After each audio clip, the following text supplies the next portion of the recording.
ఎవరు ఎన్ని మ్యాచ్లు గెలిచినా ఓడిపోయినా లాస్ట్కి ఒక్కరికి మాత్రమే కప్పు వస్తుంది. ఈ కప్పు సెలబ్రేషన్స్ జస్ట్ ఆ డే రోజు ఇంకా నెక్స్ట్ డే న్యూస్లో ట్రెండింగ్ ఉండడానికి మాత్రమే.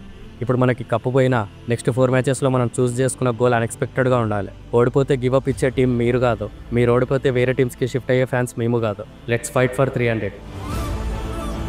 ముఖ్యంగా మన ఫ్యాన్స్కి చెప్తున్నా, we're out of the playoffs, కానీ ఐపీఎల్ నుంచి కాదు. ఇంకా మీ అందరి హోప్స్ అండ్ ట్రస్ట్ మన టీం మీద అలానే ఉండనివ్వండి లాస్ట్ మ్యాచ్ వరకు. కానీ ఆ హోప్స్ కప్ కోసం కాదు, 300 అనే టార్గెట్ కోసం.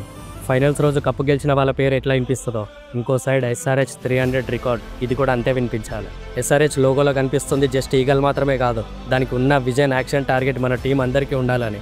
ఈ SRH మన అందరిది. ఇంకా గెలుస్తామని చూస్తూ కూర్చునే టైం అయిపోయింది. కొడితే 300 కొట్టి ఐపీఎల్ నుంచి బయటికి రావాలి. హైయెస్ట్ స్కోర్ ఒక్కసారి కాదు, 2 సార్లు కాదు, 3 సార్లు క్రియేట్ చేసిన మనకి ఐపీఎల్లో 300 కొట్టే దమ్ము మనకుంది. ఇప్పుడు కప్ గురించి ఆలోచించకండి, ఓడిపోయినా మనం ఆలోచించకండి, 300 గురించి మాత్రమే ఫోకస్ చేయండి.